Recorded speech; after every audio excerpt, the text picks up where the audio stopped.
in the youth ministry department, we've been instructed to not do a youth ministry internship like most churches and not to market our youth ministry internships like most churches, but to market it a Bible teaching and leadership internship using a youth ministry as a vehicle. So it's a Bible teaching leadership intern.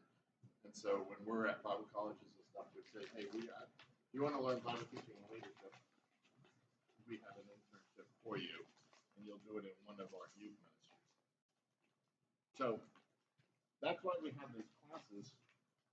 And ideally, every week we do an hour of Bible teaching and an hour of leadership. But Ryan took 2 weeks of Bible teaching last week, and so we didn't do any leadership. So this week I'm doing 2 weeks of leadership just so we're back on track. Okay, but I'm going to take a leadership lesson and we're just going to walk slowly through it, which at the end of summer I'm going to die because I have like 20 or 25 leadership lessons I'm going to go through, and we only have 7 or 8 weeks, and now I'm taking 2 of them and making one long one. But I think it's so important, it's so my heart. I think we'll gain from having one long one. We'll take some breaks, eat some chicken nuggets. So let's just talk about leadership. Looks like we got some buddies. You guys look like buddies. You guys look like buddies, and you guys.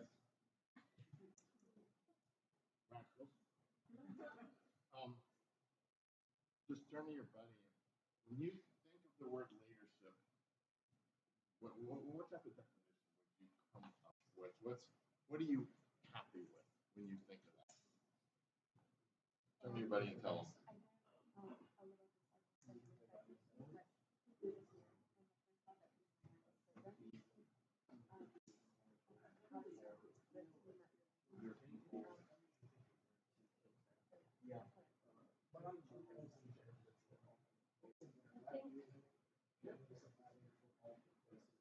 Somebody who's like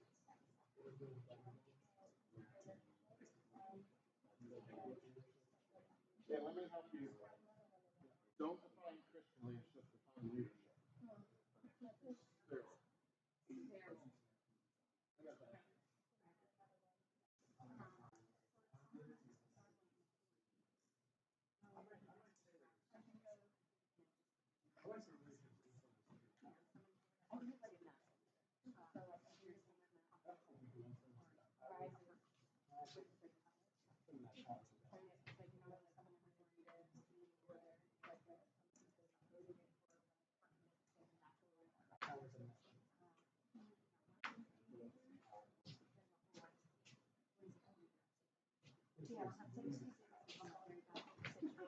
All right, what'd you girls come up with?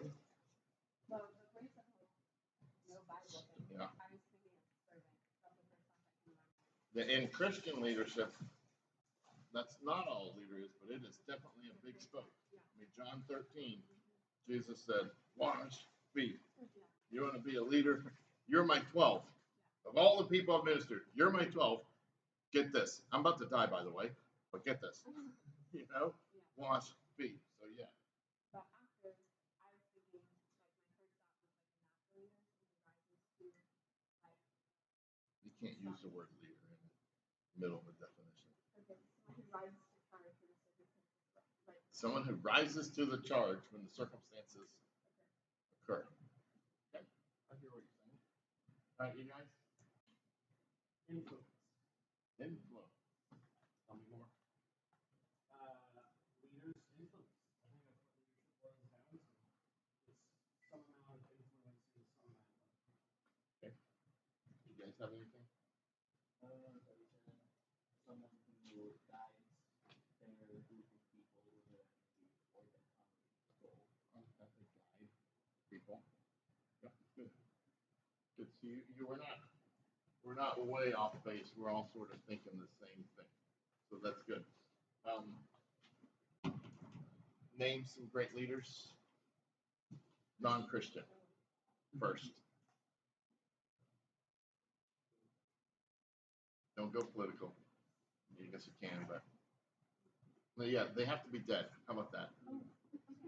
Yeah. Principal of your school. Great leader. Okay. Who else? Martin Luther King. Plato. Did he lead people? Led a lot of people. Led a lot of ideas. Thought he was a writer. I don't study Plato. All right. Who else? Yes. Isn't that political? That's historic. We're putting him in the, he's in the historical section. You know?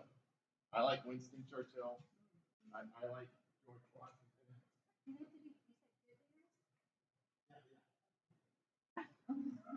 Good, good or great?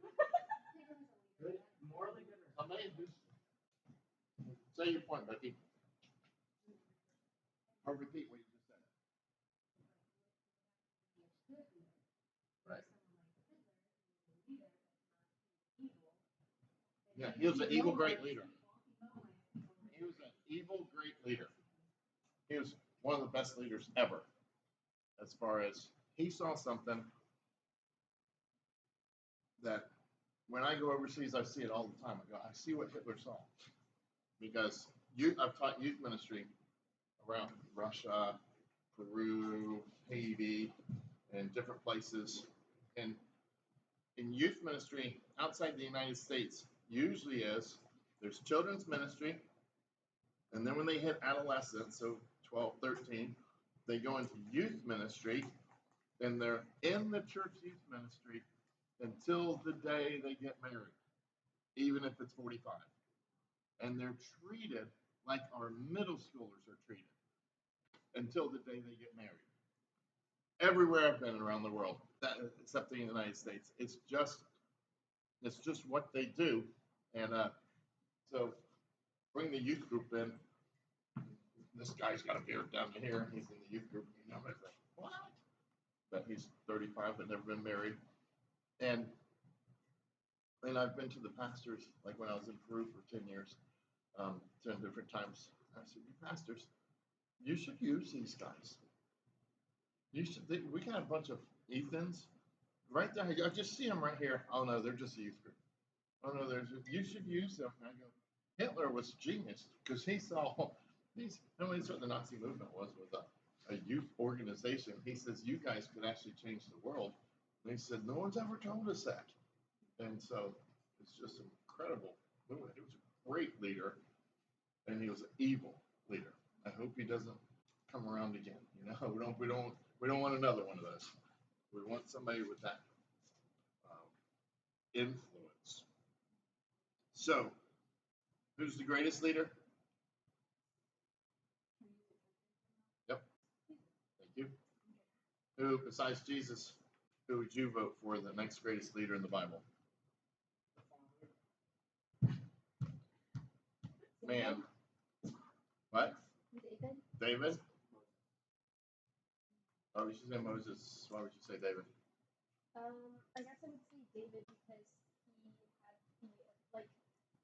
through what he did, everybody basically wanted to follow him, and he rounded up a group of followers who were willing to. That's true. And neither was Goliath. We didn't know. But basically, the crowds, he was influential, and they loved him. You know, he's killed his 10,000s. Why do you say Moses? Well, he was able to do what the Lord appointed him to do, he had a calling, and also we're making his kind of successor. Yeah, and you got to think of it. He took 1 to 4 million Jews from slavery into the promised land, and then they got all griping and complaining. He just kept going and spent 40 years with them with hope, but at some point, no hope for him. And he carried on, and I think he probably was the greatest leader in the Bible outside of Jesus with it. So we're going to do a Bible study. And you guys know, I'm always like, how did Jesus do stuff? Jesus, Jesus, Jesus. The rest of the books of the Bible, great, but the Gospels are greater. And so we can look at Jesus, and usually when people look at Jesus, they look at his words. And so they go to the Sermon on the Mount, they go to the Upper Room Discourse, so they look at the words in red, and that's where they concentrate. And then other times they look at his works. Look what he's doing here. He's raising a blind man. He's healing a blind man. He's raising this guy from the dead. He's loving this woman. He's talking to this sidecar woman. He's doing all this other stuff. But a lot of times when people are studying Jesus, they miss a third stroke, and that is the methods of Jesus. And I think they're just as valid. And so today we are studying the methods of Jesus in leadership, and the talk is the leader as a shepherd. The leader as a shepherd. That's what we're doing today. Leaders, I got a talk I think I'm going to do is the hats of a leader. And so and I'm not going to spoil any of that, but the one of the hats is he shepherds people. The Christian leader shepherds people. Makes disciples, invests in people, pours in people. He obviously did the 12. They're just 4 books, just filled with it. Okay? So we're going to look at the methods of Jesus with the disciples. So here's what you're going to do. You got your little buddy system, and you're going to look at a passage. We're going to go through the entire book of Mark. Okay? And we're going to look at, and it's real simple, okay? Jesus blank the disciples. That's all. Keep looking at me first. Keep looking at me, okay?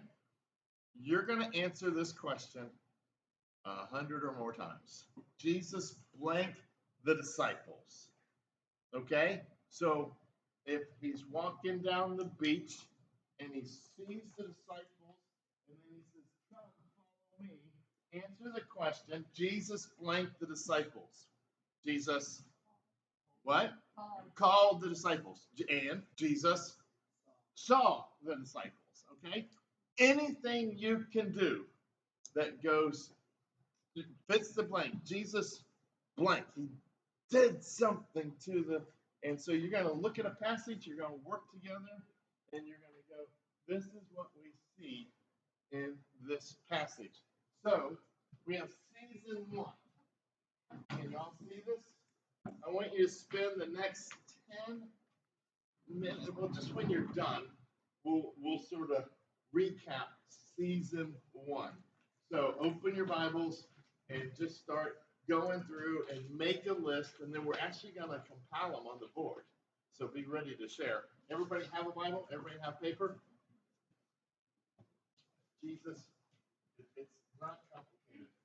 He blanked the disciples. He saw them. That's a great answer. He called them. Great answer. By the way, don't think long and hard. Drew, don't get tricky. Think like a 6th grader. This is what he did. He saw them. Okay, that's good. Okay?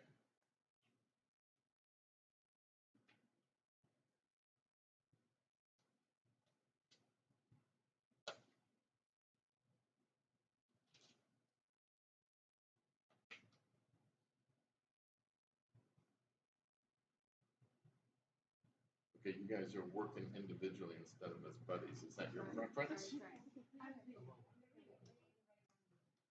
That's fine. That's fine. And people will say things, and you'll go, "Oh, I didn't see that. That's good. Don't worry about it. You missed stuff. You know, it's not a test. We're just going to make a list so we see patterns of Jesus."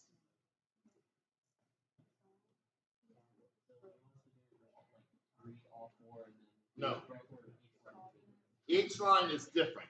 You got that? Sometimes there'll be another passage over here. So do 10 through 12, 33, and then answer that. And you guys are going to get frustrated with my seasons. It'll be okay. Yeah.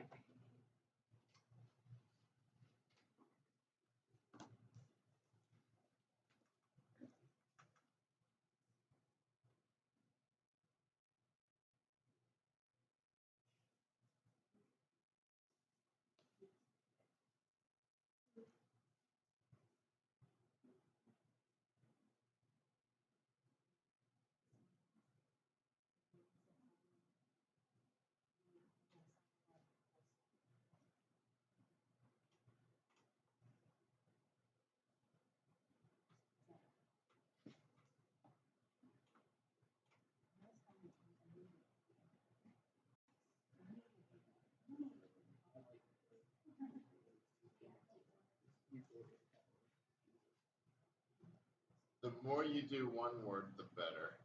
If you actually have to do a second word, that's okay. Like, you know. So like we see it in another passage. Oh yeah, repeats are great. They're going to help our process today.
Let's try to reiterate. I'm loosey-goosey about this. One word is great, but if you end up with one that has 3 words, lots of grace. We're looking for patterns. We want to see what Jesus did. But I'll smack your hand if you do everyone.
Couple more minutes.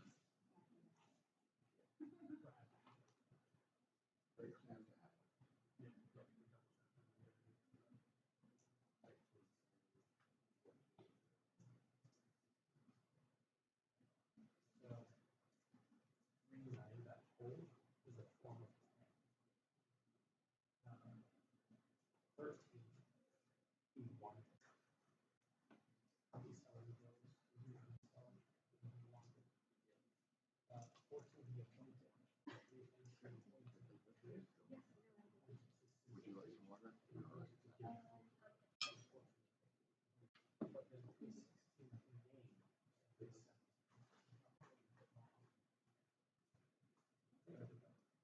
So that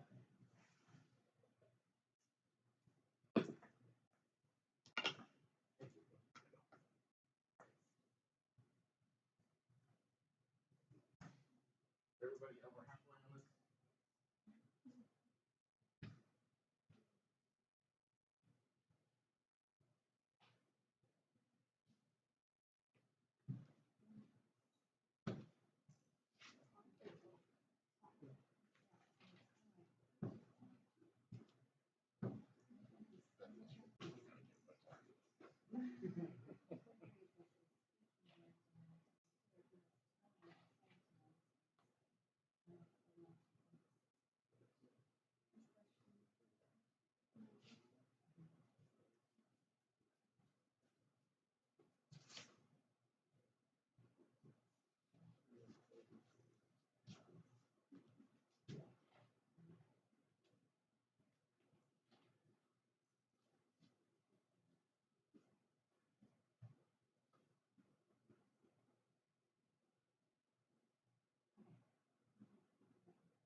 Who's on the last one? Okay.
Thank you. About to go get one. Hey, anything in there about wine yet? He just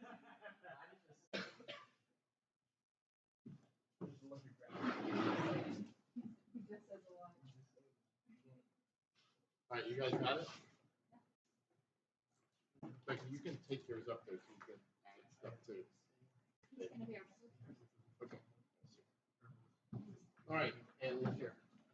These, just to give you perspective. Okay. That might go higher. But, I'm gonna get mine. okay. All right, so let's make a list. Tell me what Jesus blanked the disciples. We're looking at his methods. Give me one. Jesus saw the disciples. Good. Yeah, he's walking down. He sees them. Okay. What else? He talks to the disciples. Yes, he talks to. Very good. Very good. What else we got? Okay. He instructed the disciples. Is that all right? To be with him. So I like the follow me. It's very important. I sort of like that too. What? Oh, he's with the disciples. That's really good. Okay? From the beginning, he is with the disciples. What else do you see? Anything in this passage? What? He called the disciples. Hey, come follow me. And then again, a couple verses later, he does it to the other two. He calls them. And by the way, when we get to the end, just say, that's all I got. Okay? Because we'll go to the next one. But in this first one, that's what you see? Okay. Second passage, 3:7 through 18 is when they are, he takes them out to the sea, and it's the multitude from Jerusalem. And, okay, in this passage, what does he do to the disciples? Jesus blanked the disciples. He withdrew with. Okay. He prepared the disciples. Good. He told the disciples. Yes, he appointed the disciples. Very nice. Oh, please do. If you see it happening twice, and Becky, let's start figuring out, because at some point we might have 5. And so we'll keep a tab, because the things that he does in methods, the things he does more and more, the things we probably ought to do. Ordered sons too. He ordered them. Okay. He heard that. He listened to the disciples. Nice.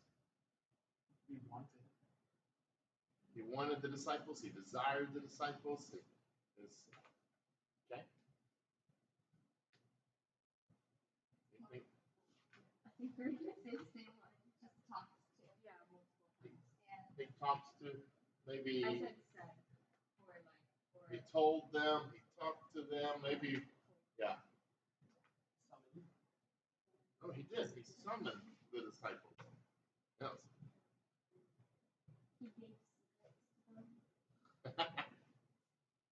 He gave secrets to them. He gave secrets. Okay. He named twice. He named them. Sent. He what? He sent them. Where did he send them? Or where are you at now? Appointed to send. What verse? Okay, 14. Yep. So he pointed them so he could send them out to preach.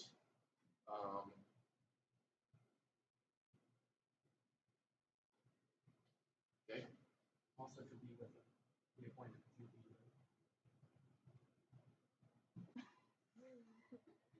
Nice. And he appointed to give them. It's got a mechanical layout for you. All right, we're going to go to chapter 4 now, verses 10 through 12, verse 33. So as soon as he's alone, his followers along with disciples again, and there's this parable stuff. So what happens in this? What does Jesus do? Jesus blanks the disciples. Preach. He what? Preach. He preached the disciples?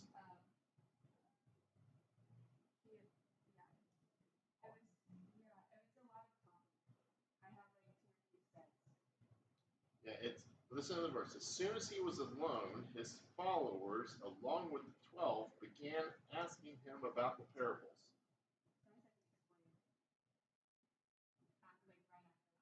Okay. Well, what do we call what was happening there? Okay, well, he's listening to the disciples, is what I would say. They're coming, they're asking him questions. And then Jesus answers questions. So there's a listening and there's an answering and explaining of parables. Man, I wish I was there. And then verse 33 says, with so many parables, he was speaking to words to them so far that they were able to hear it. That's interesting. How you put that in a word? It's like has a governor on based on them. You know? Governor is a card term. When I was in the Bahamas driving the school bus, they actually had a wooden wedge underneath the accelerator so that you couldn't push it. It'd never go beyond 45. That's what they had for a governor. That's called a governor. You can't accelerate beyond a certain point. So he was answering questions, but only at their level. He was like not going too just right. I don't know how we want to put that, but just sort of file that away. Okay, was that last? Oh, and chapter 7, sort of a continuation, 17 through 23. They leave the crowd, they enter the house, and the disciples talk to them about the parable. So what are we going to learn in this one? What do you question them with? He said, are you so lacking in understanding also? Okay. Yep, so he questions the disciples. If I did that, so we'll put that again if it's not.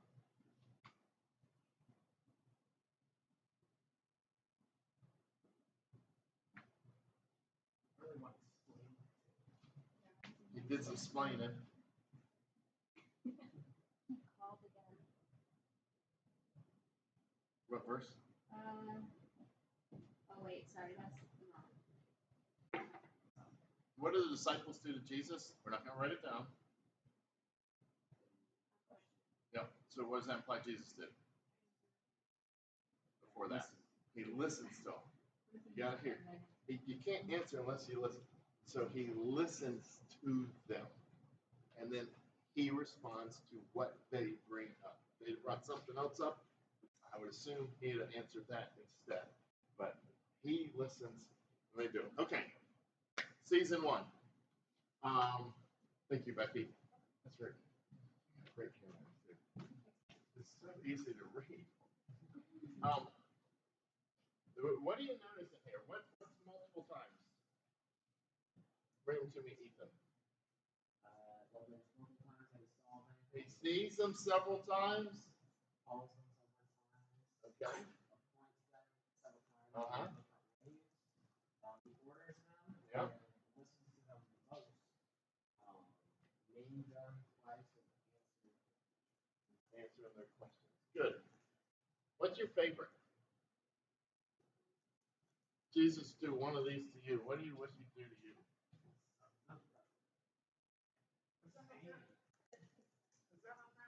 Yeah, it's under name. He names them? You want him to give you a name?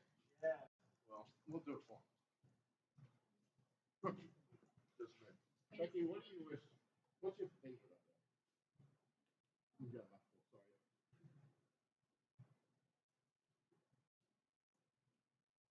It could be a hard one or an easy one. What do you like? Me too. Yeah. He's explaining stuff to him. Evan, you got a favorite? Yeah, answering. He answers them. Okay. I like that he questions and answers. He can question their ability to understand and then explains and slash answers. When I went to India, I've been to India enough now, overseas enough to know that these going to India is 14 and a half hours on the plane. For some reason coming home it's 17 and a half hours. Same place, same cities, but I don't know. I guess so. Maybe they took the wrong turn, I don't know. But I've learned, first of all, I'm really jealous of Anna, because when we had 17 and a half hour flight, she was awake about an hour and a half. I was so jealous. She's sitting right here, every position you can think of. She just sounds like for a 17-hour flight, she's awake 1.5 hours. I was asleep 1.5 hours. And then I also learned before I go, I need to download something. I need people to recommend series, TV shows, and it has to have more than one season. Because I'm going to do a season going over, and I'm going to do a season going back. It's at least 4. So, and it's kind of fun, season 2. Nathan Groff recommended to me a show. I said, okay, you're a friend. I'll watch your show. It's called Endeavor. It's the most slow thing I've ever watched. But I'm the type, I start it, I'm going to finish it. I'll find out there's 8 seasons, you know? And now I'm in season 4, and I actually am in love with it. But boy, was it agony in the beginning. It's still slow, it's just I love the characters. So, Jesus has a season 2. Now, you got to get mad at me, because we ended up in chapter 7. And now season 2 starts. I was thinking Drew's gonna have a fit. We're in chapter 4. Okay? But the reason is because there was a topic going on in chapter 4:10 about the parables and the splaining, and we go back, and so you're just gonna have to give me grace on this. But I want you guys to do the same thing with season 2, is just work through those and make a list.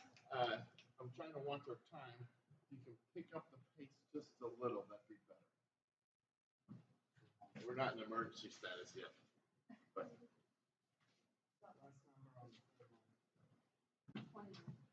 17 to 21. So 8, 1 through 10, and then 17 through 21.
I think so.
That's it. Yes. I got it.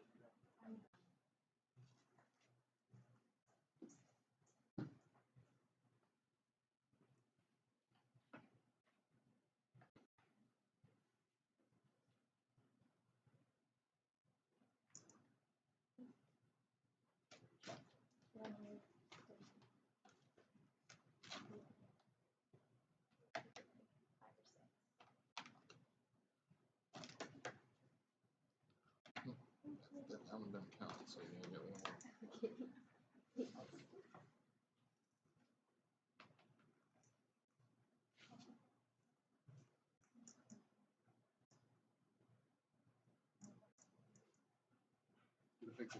Be real, just now.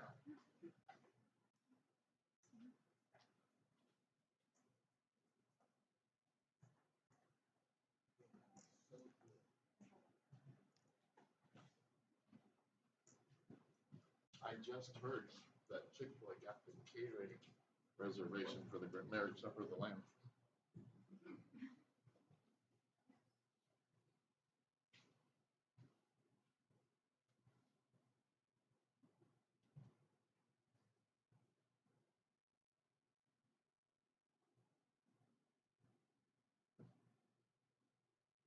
You guys halfway through?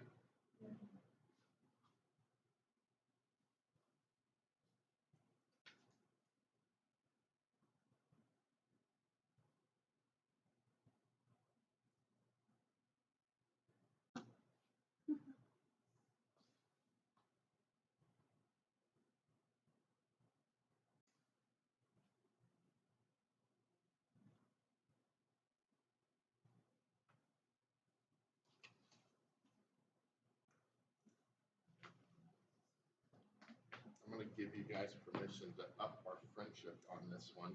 And when somebody says something and you don't see it, you can say, please show me. Okay?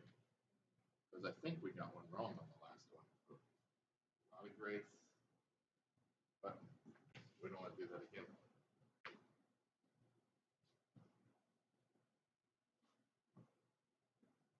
That's what friends can do. Show me? Okay, I think it's right here. No, that's not there. Okay. That's a better relationship.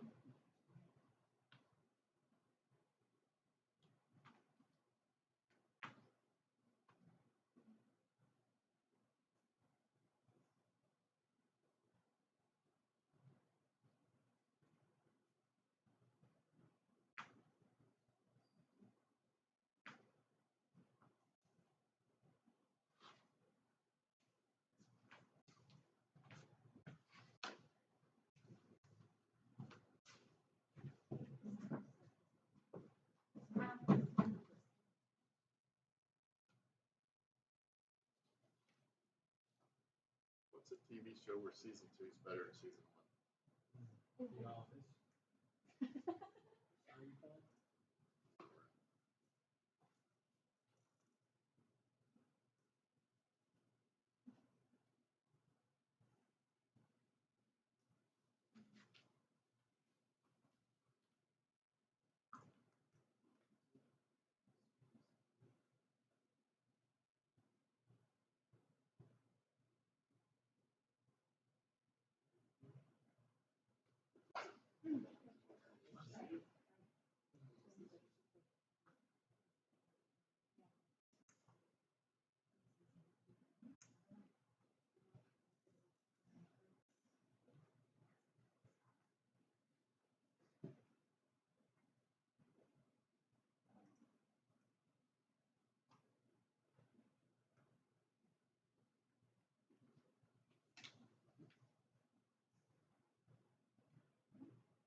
Got it done? Yeah.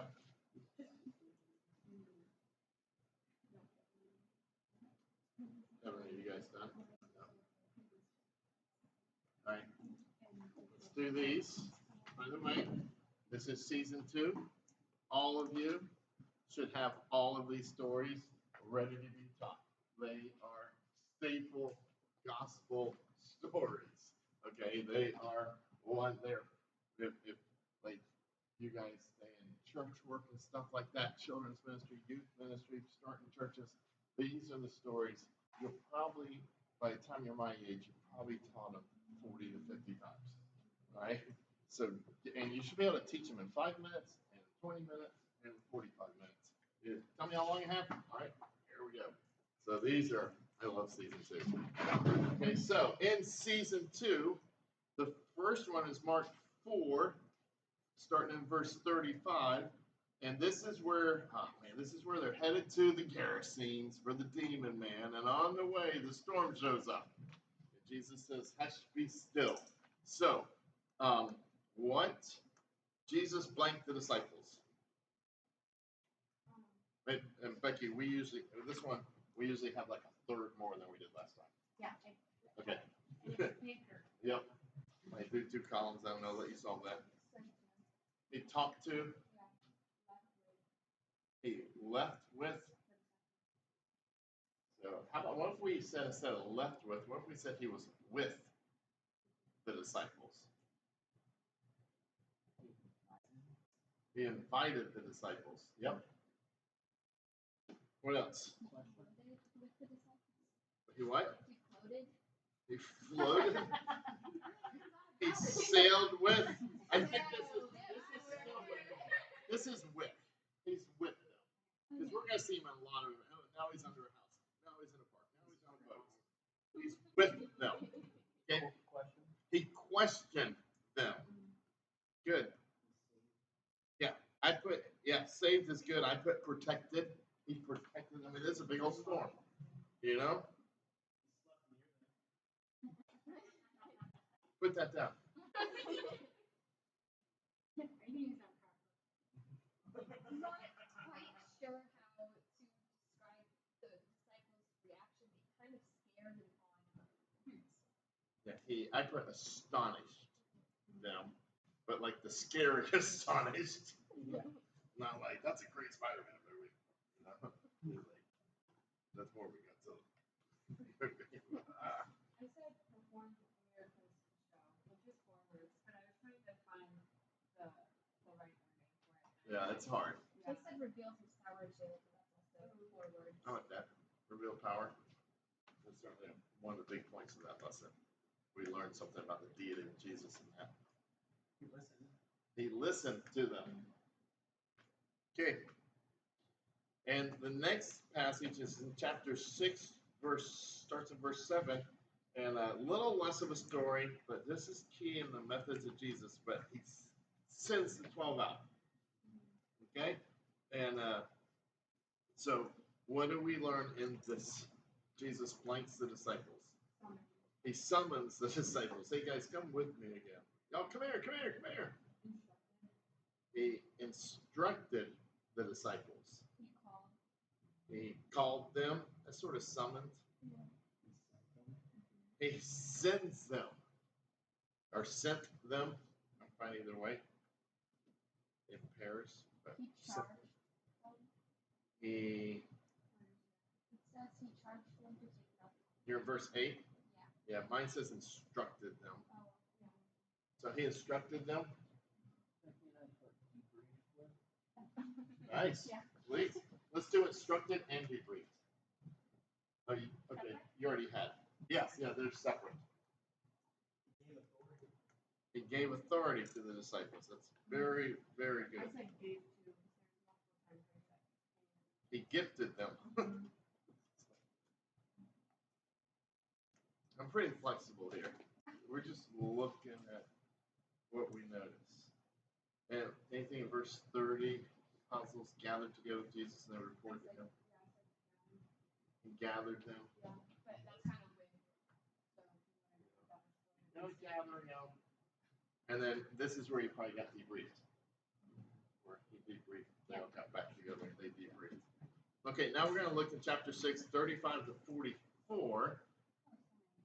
And yes, and it's late, and the place is desolate. Send them away, and people are hungry. A lot of you know this story. And actually, you hate it, but they jump a few chapters, and we do the 2 feedings together. But in these stories of feeding thousands, Jesus blanked the disciples. He listened to them.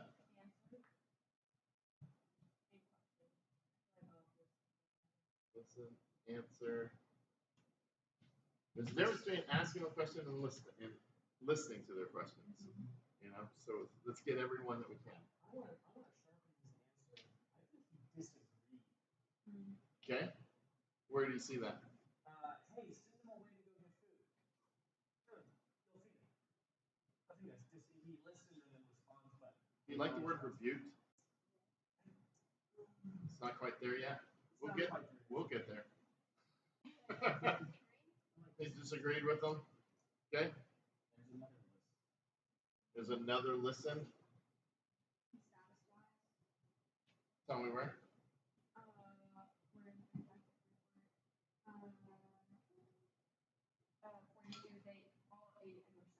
Yeah, see, that's what we did to the crowd. I don't think it says that. I bet they were. But we're just going with what he says. He gifted them. Gave. Yes. Would you say that he prayed with them, or do you think that he just prayed by himself? I think he prayed in front of them. So everybody prayed around.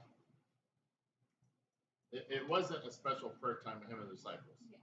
It's a big crowd, but he does the question them. Yes, good. These things matter. They really do if you'll wait and see. Enabled them to serve. I like that. Demonstrated his power, demonstrated his miracles. I like that. I don't know where we're at. Let's jump to 8, 1 through 10. 4,000. Back in the kerosene land. I don't know where I like. Something like Shared with or shared his heart. Just go with that. No, that's important.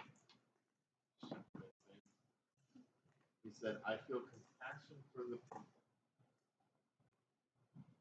I mean, you got to admit, John writes his book 50, 60 years later, and how many times did he God is love?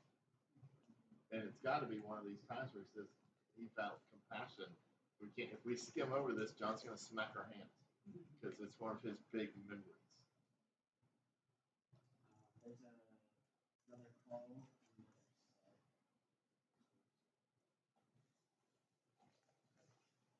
He called his disciples and he said to them, who he talked to. I have explained himself to you. Okay. Explain himself. You have /call under listen. Okay. Becky, you're doing a great job. Yeah. So much better than I would be doing. Wait, what was the last one? He explained himself. You got that one? I want to add another listen. Thank you. Don't miss those. The disciples answered them. So he listened to them.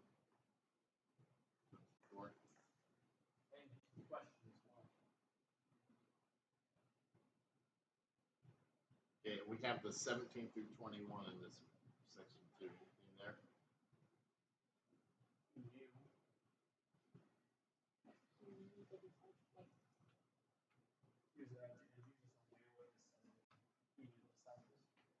He was smarter than they began to discuss with one another, and Jesus, aware of this, said to them, why do you discuss the fact that there's no bread? He's in tune with what their hot topic is, you know, and then he jumps in. So he's answering questions almost. They're sort of asking each other, but he jumps in and said, I'll give you. So again, he answers them. He rebukes them. Tell me where. Yeah, that sounds like a hand smack. Why do you discuss the fact that you have no bread? Do you not see or understand? Do you have a hardened heart? Okay, it's back. Don't you know we're also talking about how presence is? Do you not yet understand, see or understand in 17? And again, in verse 21, it says, do you not yet understand? It says, he was saying to them. So you're thinking maybe he was in a different tone, like that. The second time wasn't rebuking anymore, but the first time was. Said this and he's saying to them. So it's like a different form of Right. Great. Do you not? Great color. What's the difference? We don't want to get into that. Plain English observations. So he's saying, don't you understand? Several times we can, you can put a quote if you want. Don't you understand them?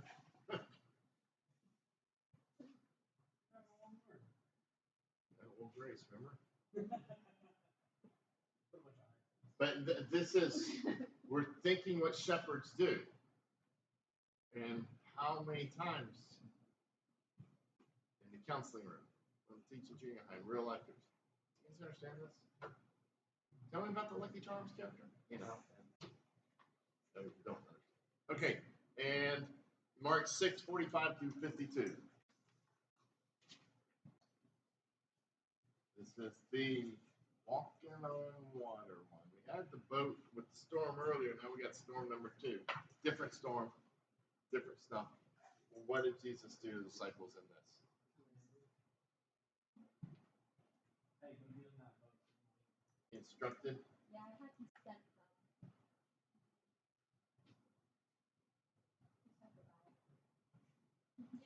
He farewelled them. Yeah.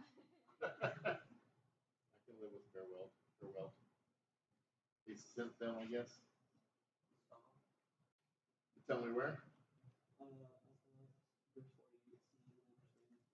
Yep, he saw them. Good. Yes, I like that. Do astonished again. There's astonished over to the other side. We also have he astounded them. Where do you see that? It says, and he got into the boat with them among the seas, and they were utterly astounded. Yep, that's astonished, isn't it? So astounded, astonished, is that same word?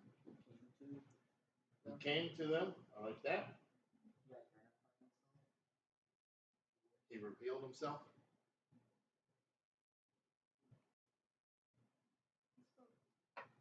Oh, he spoke to them.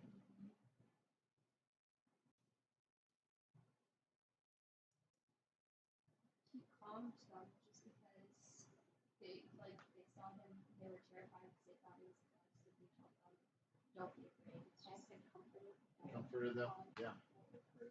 Why do you think we don't have the Peter walking on water here? It's the same story. It happens the night of the feeding of the 5,000. Any ideas? Mark, like that's not what Mark is trying to point to in the story. Yeah. Mark, I'm not sure he ever met Jesus, but he met Jesus through Peter. Peter discipled him for years and years. And now Mark is writing a story based on his being discipled by Peter, and he honors his mentor by leaving that out, I think. John? Oh, it's going to be big. We were friends. I'm talking to Peter. He's in there. He dropped his thing, you know? But Mark, I think it's an honor. Okay, season 2. Very nice. Very good. Tell me what let's do what we repeated. What happened multiple times here, and go in order from the most. I see a number 4 up there. He questioned them. He listened to them. He summons and calls them a couple times. He answers their questions. He talks to them. What? What? Like Vanna. Yeah. All right, Becky, I'm going to test you again. What's your favorite? What stirs your grits? I love that he comforted and shared the part with them. Yeah, sure. How about you, Ethan? I like the wit and the Okay. Good. Anybody else want to, anything you noticed from this season? You enabled them to serve. Hey, let's This is important. Just So like any of the resources for what he wants you to do. we need you humble. We don't want you prideful. You know, work a little. He revealed and showed his powers to you. Yes, that stands out to you. Okay, you guys ready for season 3? How many seasons are we doing out of curiosity? Or no, teaching purposes? There's 5 sections on the board. I hate telling them, like, spoiler alert.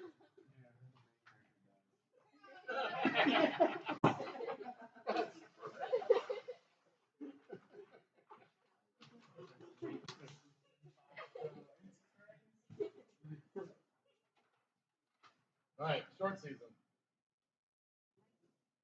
Oh, this is the season we do not list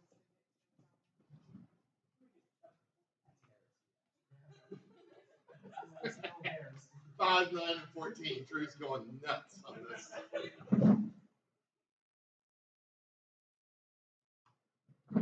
Yeah, we ended in 6 last time, remember? And we ended in season 1 and 7. So now we're back in 5.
Here we go.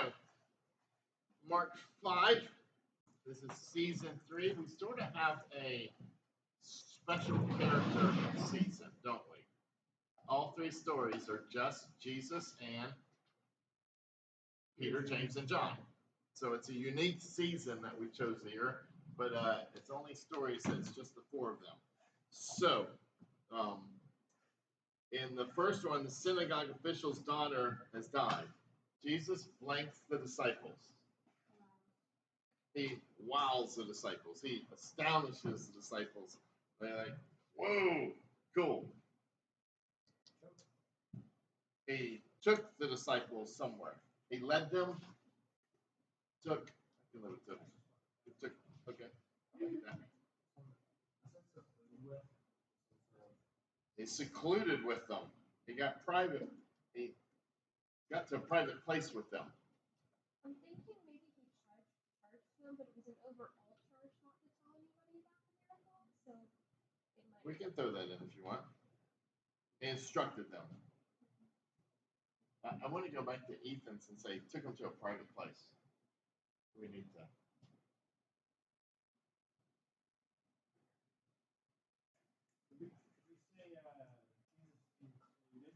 Yes. Yeah, he included. I'm gonna go do this, and you guys, come on. Yeah, James, y'all come in. The others don't. How does that feel? Yeah, we said divided. What's that? He revealed or demonstrated his power to them. Yeah. So we have he astonished them or he wowed them. I can live with either or both. What'd you have? We said divided. Like he took just Peter, James. Oh yeah. He got exclusive with some of the disciples.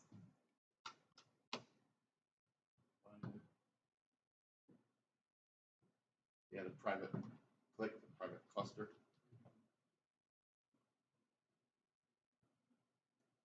Okay, how about the next story where there's the transfiguration, Mark 9. Okay, another private place. He astonishes them again. Okay, is that the showed his glory? I like that. Revealed his glory, showed his power too. I have all these.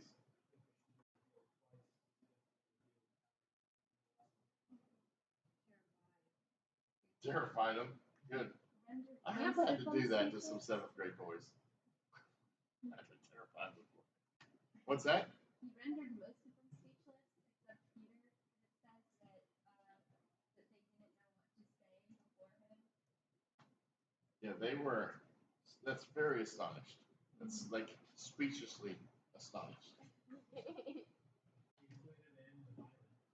Included and divided again.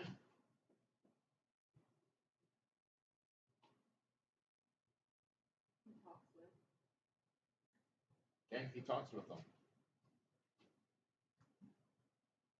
He probably confused them too. Moses and Elijah. Yeah. No. He allows them to be confused. This is Mark 9. I went back and forth with, I think he listened. So Peter talks to him, but I don't actually get any indication that Jesus was listening. What do y'all think? Somebody was. Do you see what happens in the story? Peter's saying, hey, let's make 3 tabernacles, one for you, one for this. He didn't know what he was saying. Then a cloud formed and says, this is my beloved son. How dare you say Moses, Elijah, Jesus? No. You know, Peter's trying to do exactly that. Tabernacle for Moses, tabernacle for Peter, for Elijah. And I think he was interrupted by a voice from heaven. This is like hand smack of the century. The Heavenly Father hand. This isn't Jesus hand smacking, this is the Heavenly Father. No, he just allows them to be confused. I think there's a rebuke in here. It's not Jesus doing it. Maybe in the next one it is.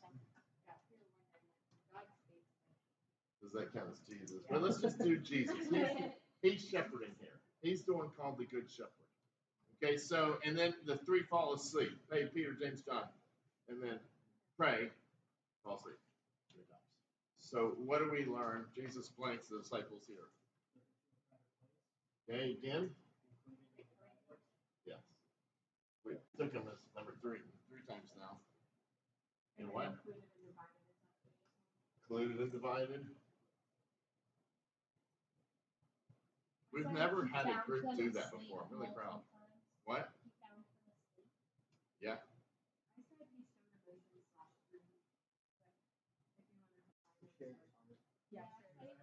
Shared his heart again. Good.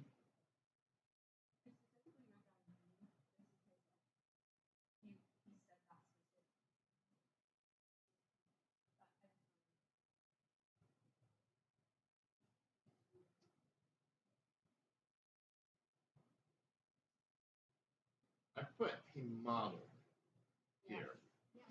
He modeled prayer. They're not catching it too well, but he's doing his part well. It's a threefold repetition of he came to them, he found them, which already had, and then he said, which was really, and he came 3 times and he found 3 times and he came 3 times. Yep. See if you guys can live with this or if I'm stretching it too far. I think this is a special night. I think he has a lot of emotions. I think he's filled with fear. I would be. The cross is the next day. And I think with these 3, he partnered with them. Hey, come pray with me. I mean, they were poor partners. But he partnered with them. Can we put that up? Can you live with that? He partnered with them. I think there's a intended intimacy moment attempted by Jesus.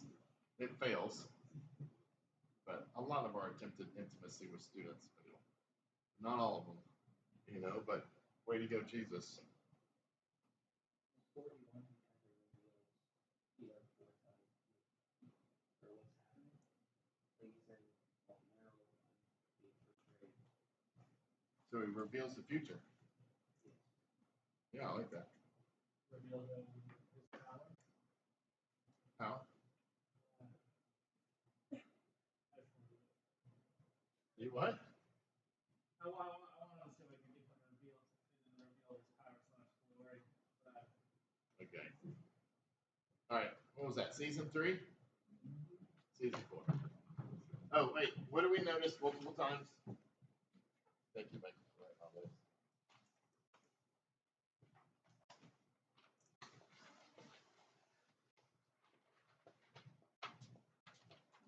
Took them to a private place. Yep. And then kind of included Yep. / divided. Okay. Yep.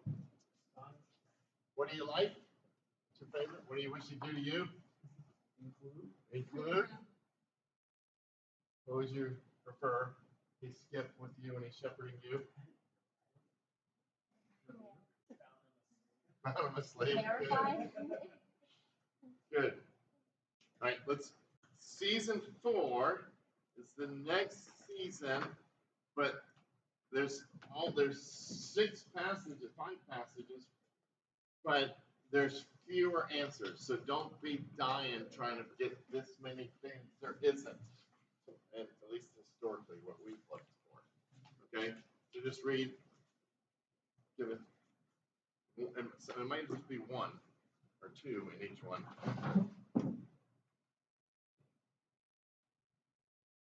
We are on track with time.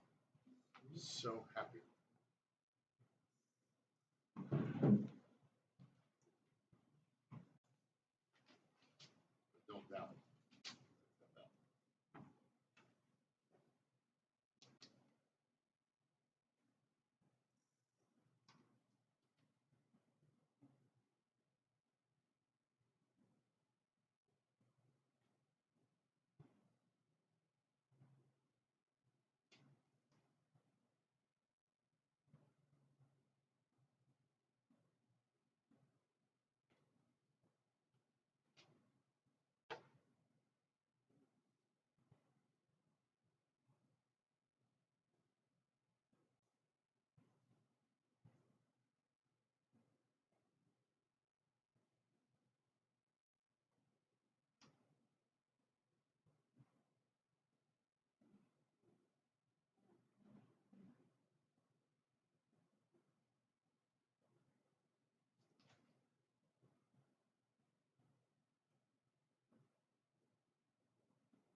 got a surprise for you guys.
Almost. Nope, you got a lot done.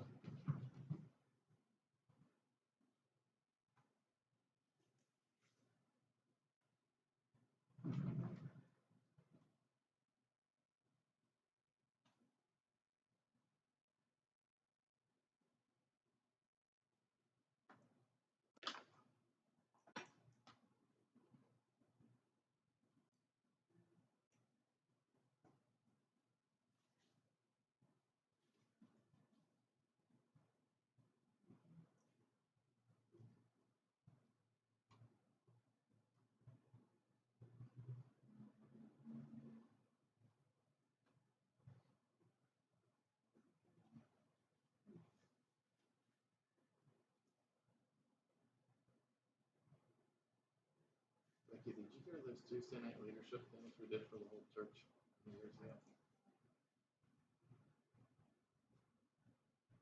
I did this for them. So I was wondering if this was the time too. First time.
You guys are done? Yes. On the last one? Okay.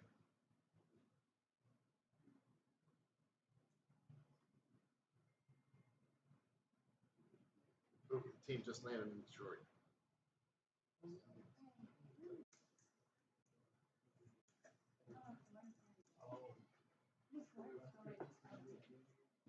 Oh, yeah. Sorry.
Not gonna be cheating. We have one where it's a combination.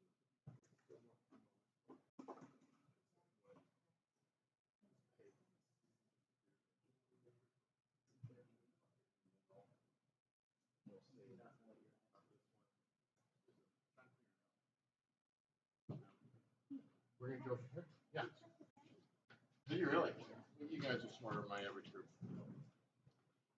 Okay, chapter 8, starting verse 27 through 9:1. Peter's confession of faith. Jesus blanks the disciples. Where'd you get? He was with the disciples. Wow, we haven't seen that.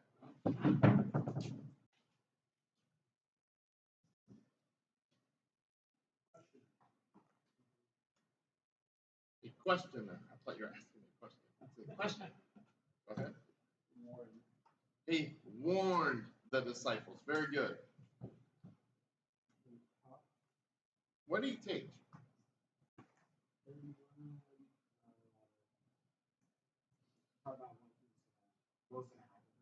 No. Yeah.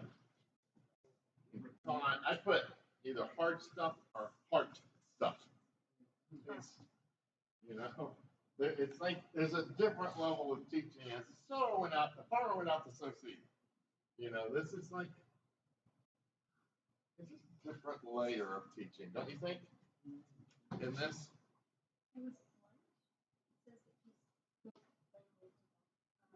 Spoke plainly. Yeah, I don't know if that's as much blunt as, all right, y'all been confused in things I've done before, but this is what I love about AI right now.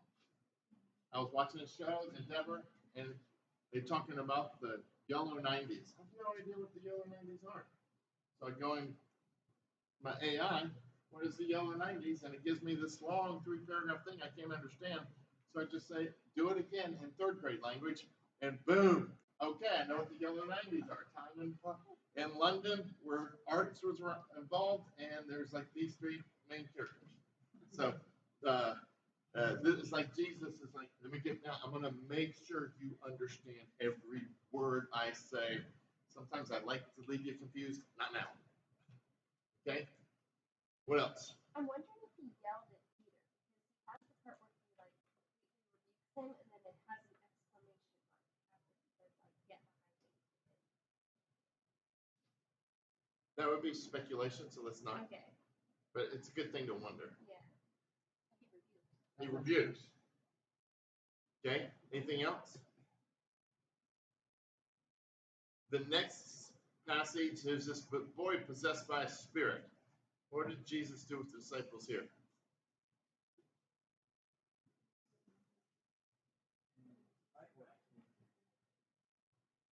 One more Okay. before the next section. We went down to 9:1. Yep. 8:34. He placed conditions. Okay.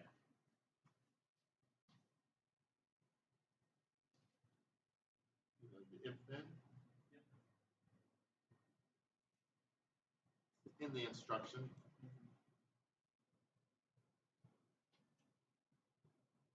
And somebody said as well. Yep.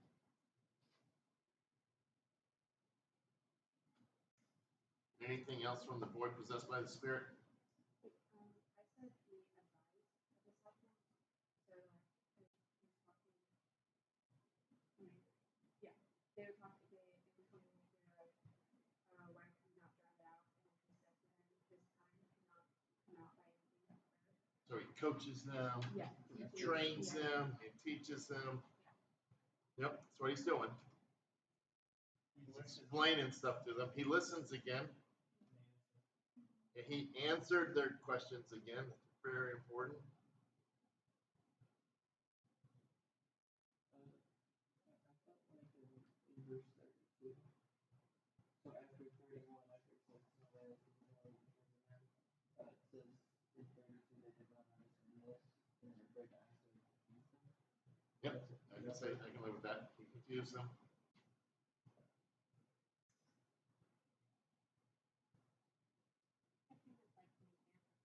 Yeah. So you couldn't do this.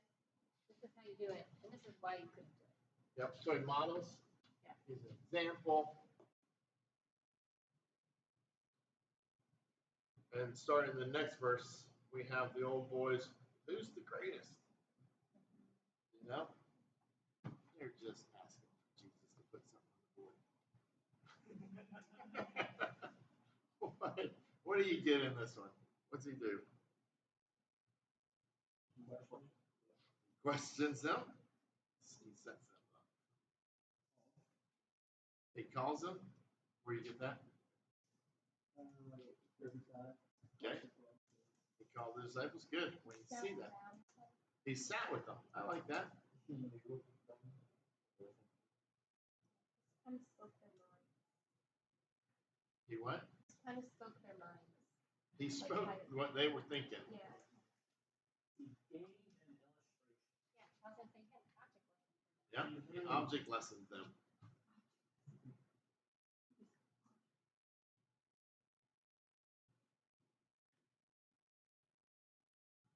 And then in chapter 10, starting verse 13, he has this little children thing. What's that? Thank you for hearing that. Yes. Yes. This is. I wish I knew what the ages were here, the high and low of these children. You know, was it all preschool or was it up through 8th graders? You know, yeah. Sit on well, at least grandpa sit on his lap. He felt indignant. Okay. So, he felt indignant to the disciples or towards. He was indignant, said to them.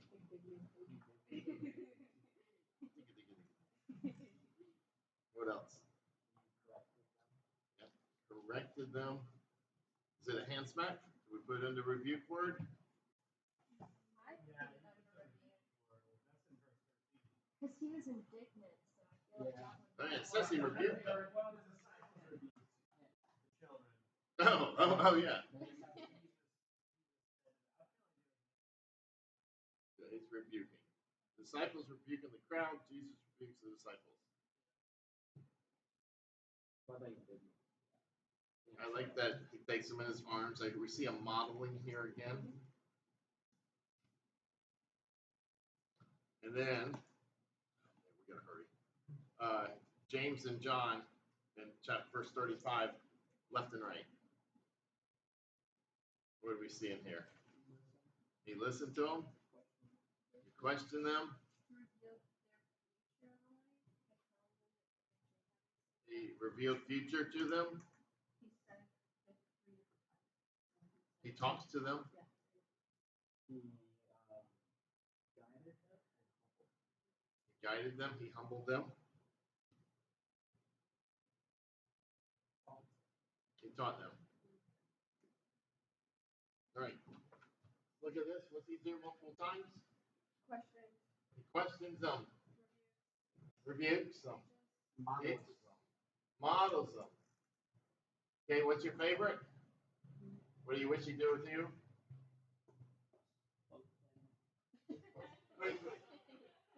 Yeah, it's good.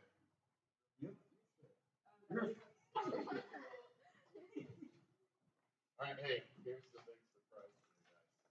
Season 5. What?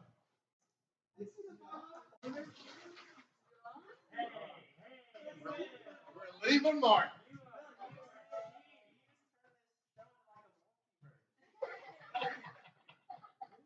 If anyone. I do. Hey, we gotta be gone in 16 minutes. We gotta do this one. We gotta put them on the board, and we need to say what was multiplied and that one, and then we need to make general observations about the whole 5 seasons. So, I tell you what, let's do this if we don't mind. Drew, you do this one. Ethan, you do this one. Kevin, you do this one. You do this one, and Becky, y'all too. You just do this one. John 21. All right. Yeah, we gotta save time. I want to be done. If we get to the end and I don't take us across the finish line, I'm gonna be so mad. Back to the 1/2 yard line. I can say that I can't believe It's been good. I love Bible studies. Bible study and Chick-fil-A. We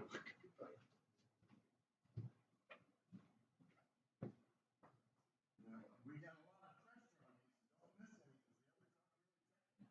you.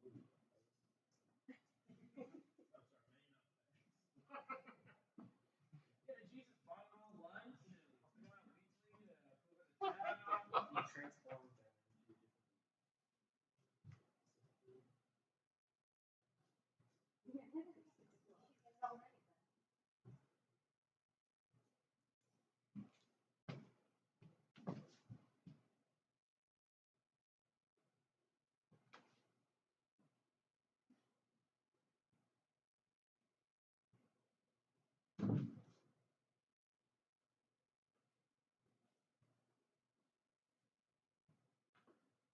Two more minutes.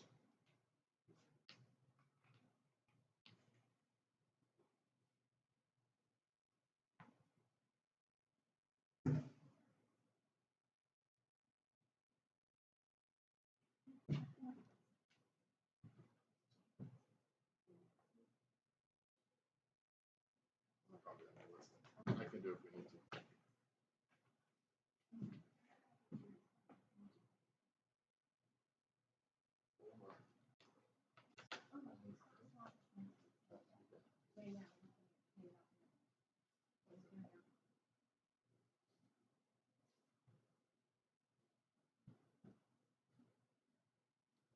Not done?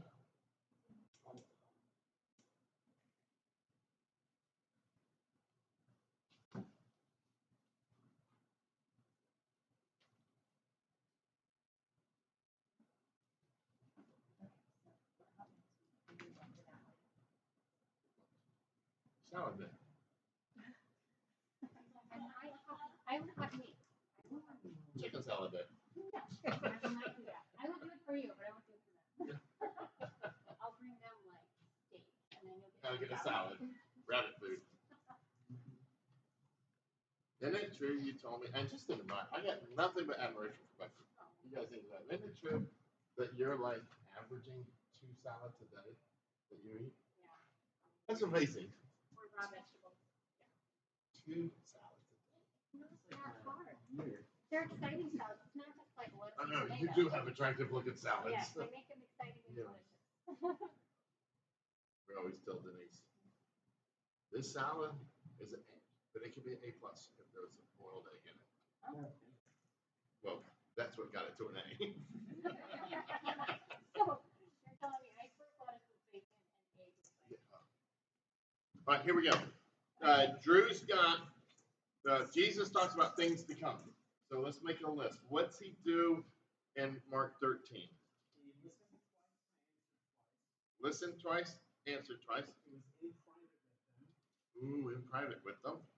He prophesied once briefly and once quite long. Two prophecies.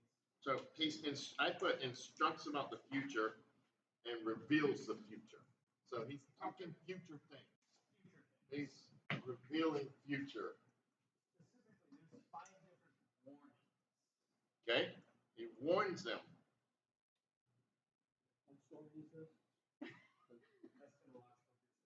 Mark 13, where he's talking about end times. 1 through 10, 32 through 37. Anything else? Nope. Okay. Now we got Ethan talks about the Last Supper. Yep. So this stuff is last week of Christ. Mm-hmm. He reclined with them.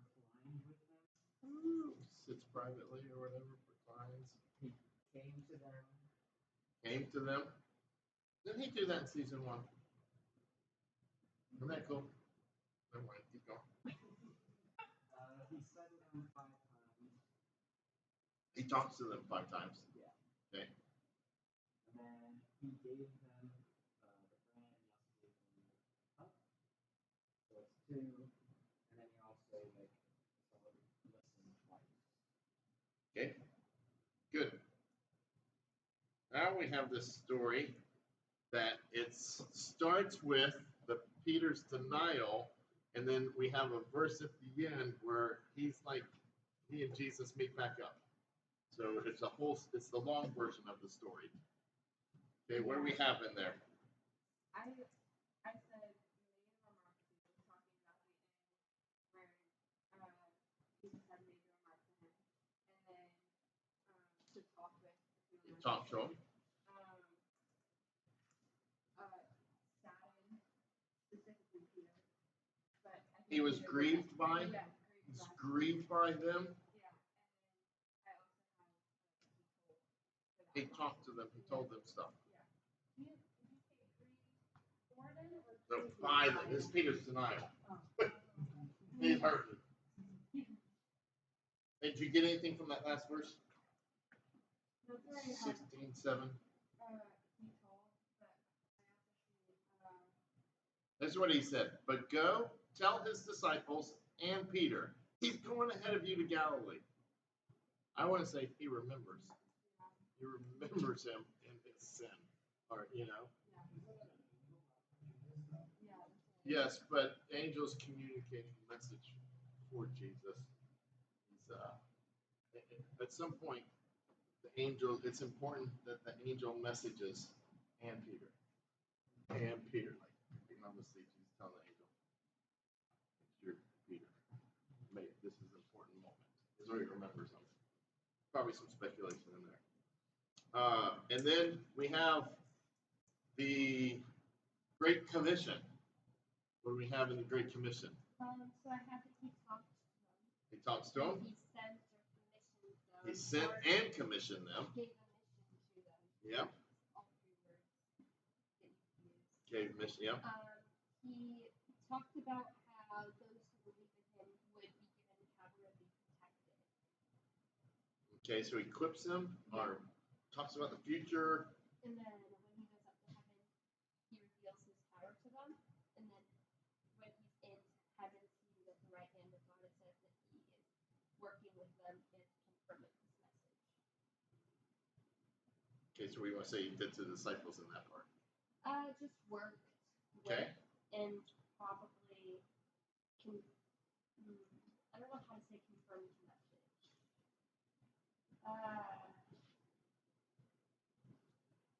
We can just leave that off right now. Okay. I want to put in he left them. He left the disciples. Listen, he left the disciples. And then we get out of the Mark and we're in John. What happens in John 21? He ate with the disciples. Questions them. Okay. Yep. Commanded them. feed my sheep, all that. Yeah, I put tested. It's kind of, I feel like Okay, test them. He's making a point here. Good. All right. What did we do over and over there?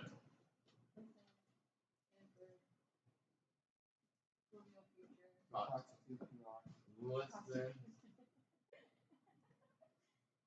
Question.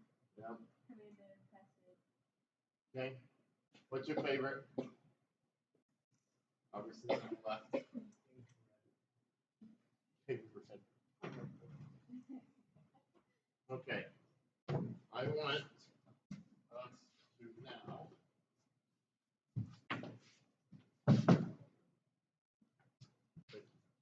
So much.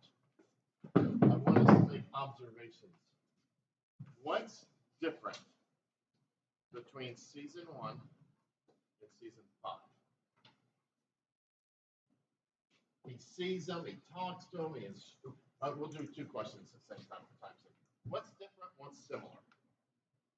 Okay? Season 5 is looking forward, whereas commissioning is revealing the future. And he's talking about the future and the end, at the end, but he doesn't mention end times here. At most, follow me and I'll make you fishers of men. You know, that's all that's doing the most. Let's do this question. What happens in all seasons? He talks to them. He questions them. He revealed his power to them. Okay. He listens to them. We have lots of times 2, times 3. All right, I want to make this as blatant as you can for the time. This lesson on leadership is called The Leader as a Shepherd. Jesus is the great shepherd. If you're going to shepherd people, there's not a better model than Jesus. But we don't take one slice and this is how I disciple people. No. We walk them through the journey from season 1 to season 5. So all the time, what we should be clear and feel confident using the method of Jesus, we should always do with the people we're shepherding. We should always talk to them. We should always be with them. We should always be asking questions. I'm going to tell you a story because I want you to change. I don't want this to be interesting to you. Last year in PowerPoint, I walked down to the senior high room at night. I said, Jalen, what are you doing? Because he always goes home and sleeps. And there's his mattress. And he said, I'm sleeping here this year. No kidding. Really? And he says, don't you know? I said, what? He said, you did that leaders and shepherd last year, a month or so ago for the interns. And all I saw was Jesus was with the disciples. He's in private with the disciples, with them. It's like the Lord yelled at me. This year, Jonathan, sleep with your senior high. Be with them. Like life change happened.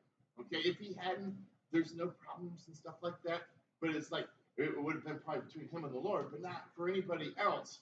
But I want you guys to listen to the Lord as you do this. Let him reveal something to you right now about who you're shepherding. When you first meet somebody, a visitor, what should you do when they come into the 3rd grade or the 8th grade? What should we do? Where are you looking? What side of the room are you looking? Season 1. Okay? What should we do with visitors? Just answer things.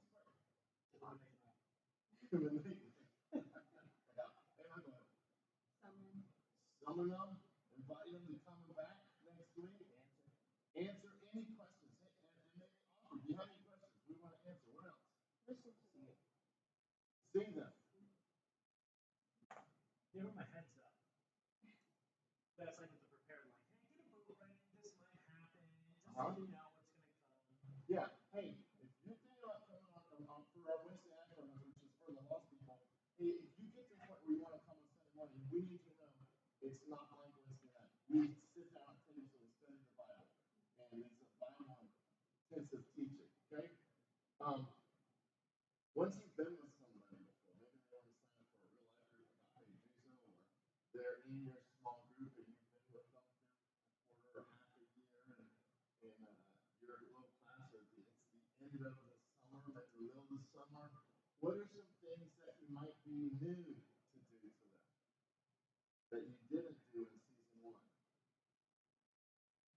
Give them responsibility to serve. Yeah. Okay. Give them some responsibilities. Go out 2 by 2. What else? Sleeping. Okay. Yeah. That would be more time with, more maybe private time. We don't do a lot of private time with guests. It's not when I might sit on the couch or something, but it's not, hey, come away, let's go sit on that patio and have a nice heart-to-heart conversation. But by season 2, we can do that. Give a couple hand slaps. Where do you see that? Don't you understand? Rebukes. Oh, okay. Yeah. So there's really not any rebuking in it, but he just, by season 2, he's rebuking for where they're messing up. And do you see it ever ending? The rebukes. No, in fact, I see that one just going up as the seasons go up. The night before Jesus dies, he's got some big time rebukes. Like they wish they were back in season 2. Season 3, we've been at it for a while. Everybody's sort of playing game with each other. The astonishment isn't as frequent. What do we need to do? Right, terrifying. The main difference in this season is that he's separating out the couple incidents as an extra. Okay. He's gone, here's where I'm invested. These guys are going to get. The pattern of Jesus is from the farthest person in the crowd to the closest person to him. You respond to the responders.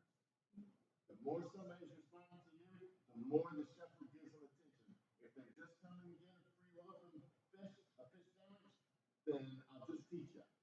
But if you're going to follow me day in and day out, you're going to get questions answered. Respond to the responders. It's a great leadership principle. What Jesus did. Somebody's not responding, the lawyer asked the question and turned around and walked away. Jesus think he'll chase him. He's not responding. I got people up there responding. I'll give them the attention. It's a great principle. Season 4. What do you notice there?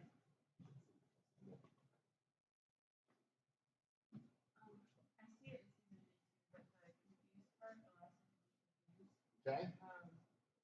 And then also just like corrected and warned. Yeah. Warnings. He knows he's leaving. They don't understand he's leaving. And so we start, hey, Ethan, you're going off the Bible college. I got some different conversations than when you were in 6th grade. Here's what you need to do when you go to college. Here's what you need to, and stuff like that. And then at some point we do leave them. Go. Be Jesus on your own. Go shepherd. Go find some sheep and shepherd those people. And send me a postcard every once in a while. But there's so much. I want to honor our time. What is the one thing I'd like each person just to share out loud, maybe write it down too, but what's the one thing that Lord's, why did he have you here for this today?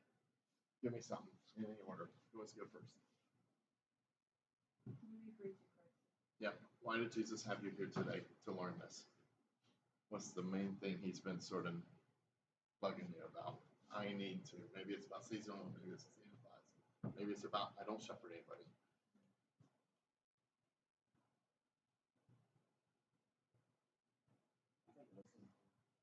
To listen to people.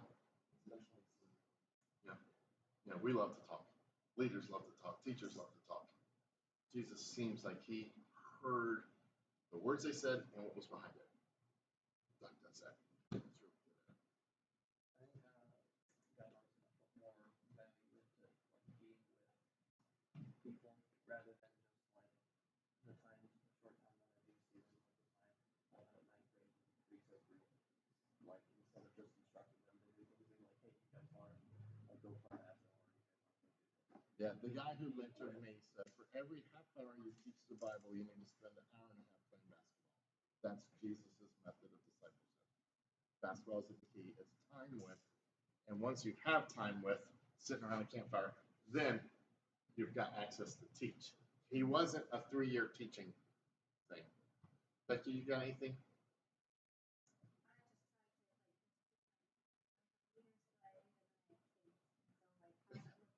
Yeah. You gotta put one aside and think about the other. That's a whole different world.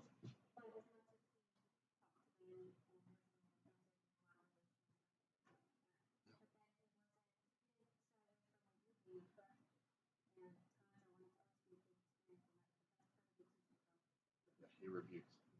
And the longer, the more. Do you have anything?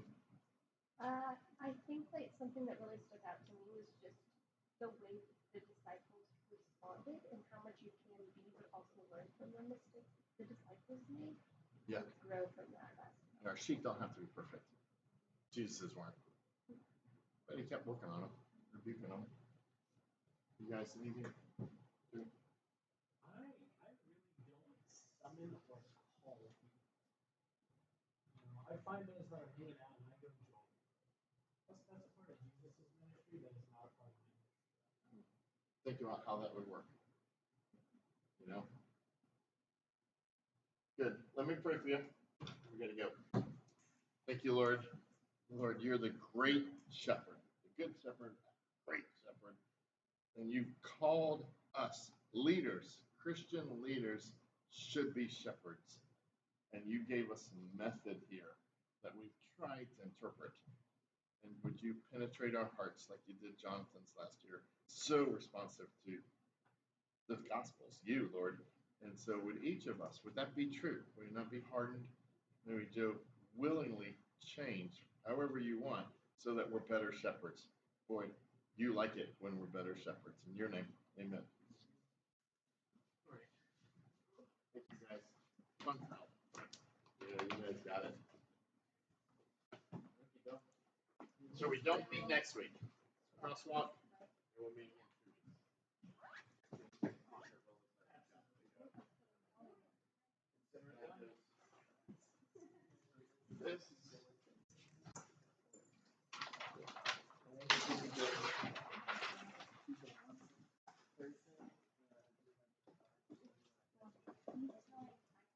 This goes laying down in there on the eye level on the Tupperware.